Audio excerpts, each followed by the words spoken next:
was just passing through. Seriously? How many times do I have to say it to get it through your thick metal head? Drat.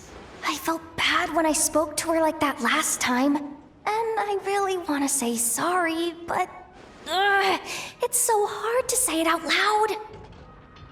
Anyway, I'm dumping off some excess scrap I don't need. Got them during a commission. Yeah. And I even went out of my way to get these components. Ugh, what am I doing? Come on, Jahoda. It's not that hard. Just gotta apologize to Ineffa. Thanks a bunch. Traveler, you're here too? Wow, today's a great day. Ineffa, get more crumb cakes ready. How does he say this stuff so naturally? Come on, I gotta get it together. Ineffa, about that time I, called you a dumb metal face. That was on me. I'm sorry. As far as I am concerned, my face is indeed made of metal, so I agree with that aspect of your assessment. However, I disagree with the rest. The logic module that Aino created is not dumb. Huh? So, do you accept my apology or not? You do not need to apologize to me, Jahoda. You should be apologizing to my logic module. It is not a dumb, and neither is the one who made it.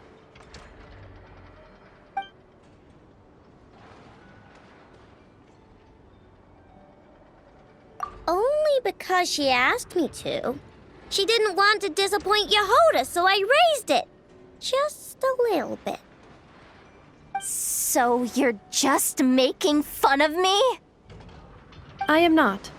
As a matter of fact, the aforementioned module truly is all Jahoda needs to apologize for. A portion of said module's external monitoring port is located in my eye. Please make eye contact with me and apologize to it. Yikes. Okay. I'll just spit it out. I'm sorry. Logic module that I know made for Ineffa. Very well. My logic module and I forgive you, Jahoda. Have this lockaberry crumb-cake as your reward. It's freshly made. I know, traveler. You two are welcome to have some as well. Finally. I finally managed to say it. Even though it turned out a little weird. That took more out of me than exploring a whole ruin. I know. Still, is it just me, or is she a bit chattier than usual today?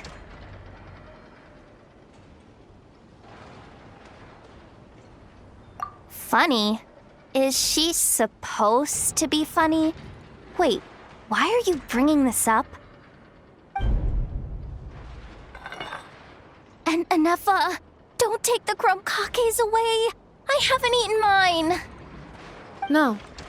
After all, you now need to apologize for something else. Huh? I know. Please adjust my humor level back to its default value.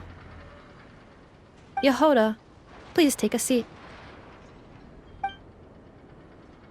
Don't point that vacuum cleaner at me! I know! What the heck's going on? You will not leave until you are amused by my humor.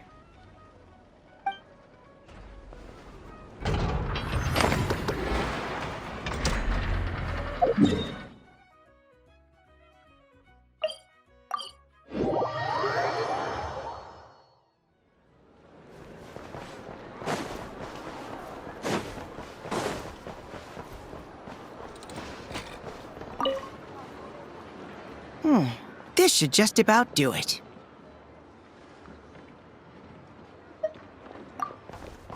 Traveler? Hello? I didn't think I'd run into you here. Right. I should have realized. Master Jean told me you'd be here. We just didn't know when you'd arrive. I didn't expect to run into you as soon as I set foot in Nodcry. Yes, the Grandmaster sent you a letter, didn't he? He also sent one back to Mondstadt, telling us all about how you were doing. Of course, all the knights back home are still figuring out how to support you. But the Grandmaster wrote that we shouldn't be hasty and that he already had everything in hand. Yep, the Grandmaster's always reliable when it comes to important business. So when he says he'll handle something, we know we can count on him. But of course, if you run into any trouble, remember that the knights will always be there to help you. Feel free to come look for us whenever. After all, you're our honorary knight, a valued member of our order. That's what Master Jean told me to tell you when I departed from Mondstadt. Huh? Give me a moment. I didn't bring any sweet madame with me, but I do happen to have a bottle of our best cider. Captain Kaya asked me to bring it along. He knew you'd miss it.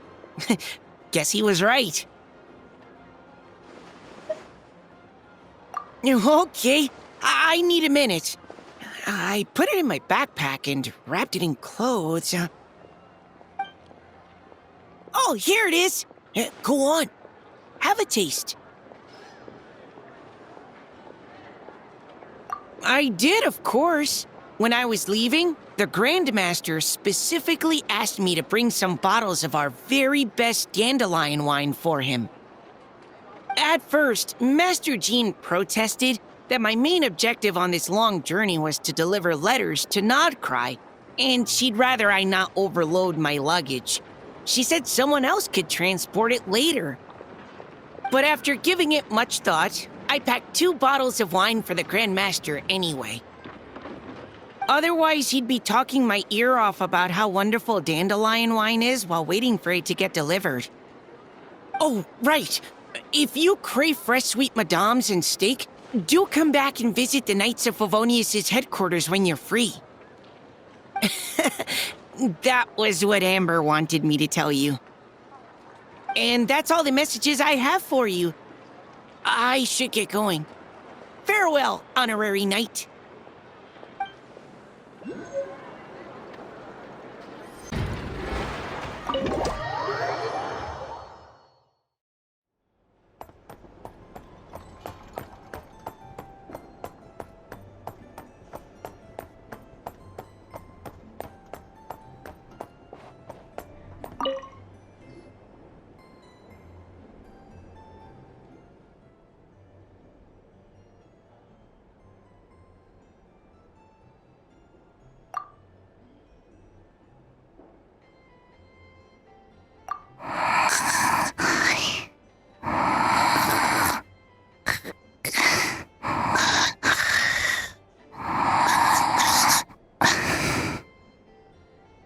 Why is Jahoda just standing there?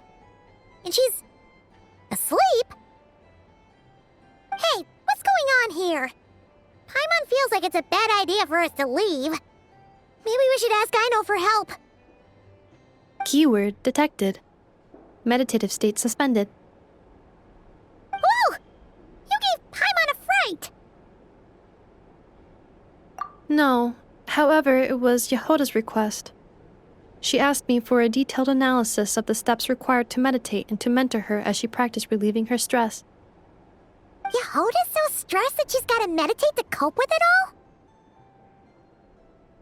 all?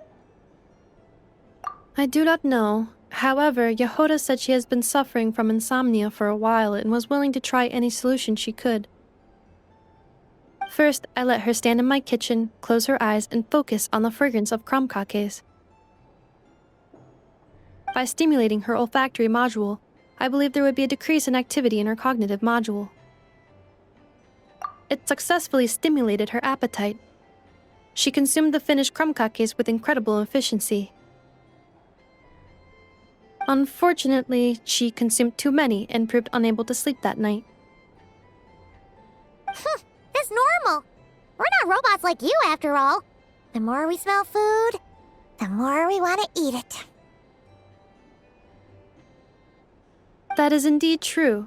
Afterwards, I try to have her perform intense mental or physical exercises before bed. For example, cutting lumber, jogging, doing push-ups, boxing, and so on. Her body should have been able to enter sleep mode more easily following such sizable expenditures of energy. It did not. She finished half her exercises, realized she had an unfinished commission, and so rushed off to complete it. After she returned, she crouched down in a corner, hugging her knees, and said, I was so tired from all that training. My legs gave out while guiding my clients through the ruins. I basically crawled the whole way. If Boss Neff finds out, I'm dead meat. Following this, she was once more unable to sleep. In the end, we decided to give meditation another try. Boss Neff. No, wasn't me. Didn't steal your tea. Ugh. Seems like the meditation was pretty effective. Jahoda's fast asleep. I do not think Jahoda's sleep is related to her meditation. First of all, the meditation steps I analyzed are not suitable for her. The goal of meditation is to enter a deep state of tranquility, which can be used to enhance self-awareness. For an ordinary person, this deep state is close to dozing. For me, this would be closer to a low-power standby mode, where one cuts power to certain components. That said, were we to shut down some of Jahoda's components, I believe it would pose a threat to her personal safety. So, meditation wasn't supposed to work, but Jahoda fell asleep anyway?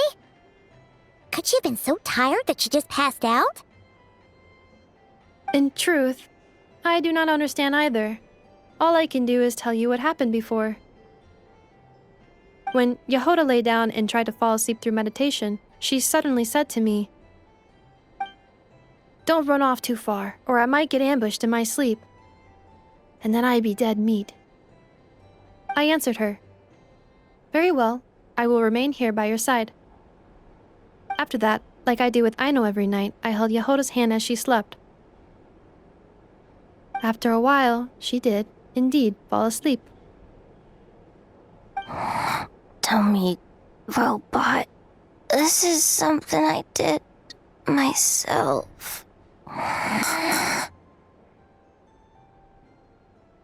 Yes. And if either of you need help sleeping, please consult me at any time. However, do note that I can only hold 2 hands at once. Oh, by the way, I have leftover crumb-kaki bolts from the batch I made earlier. I gave one to Jahoda. You can have the other. Goodbye. I hope you have sweet dreams tonight.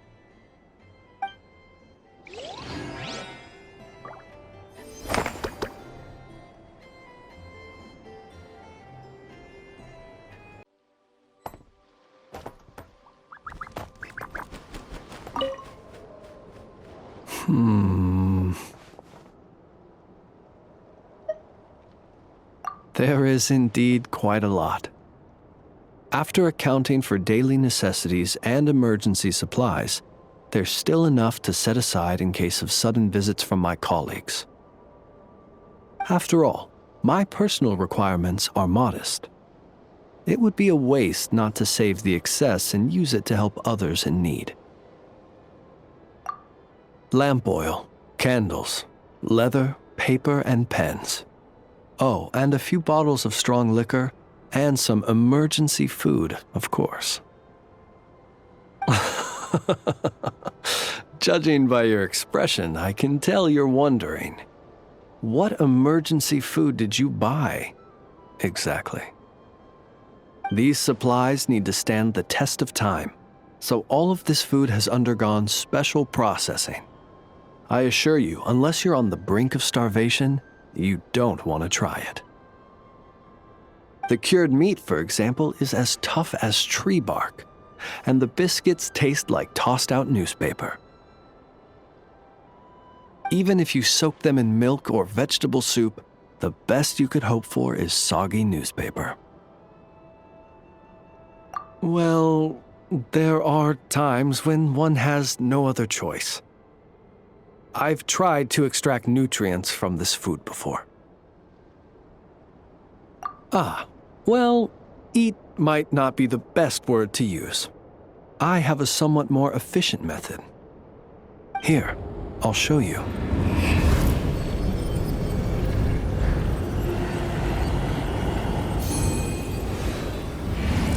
I suppose you could call it cooking with fire.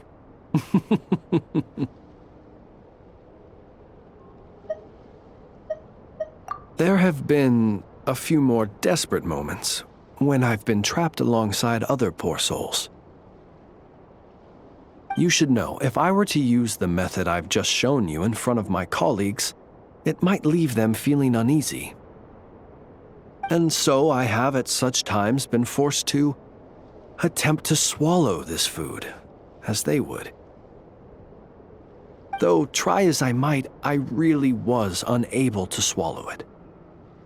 In the end, I broke it down into smaller pieces, some of which I stuffed into my mouth and some of which I dropped into my lantern when no one was looking.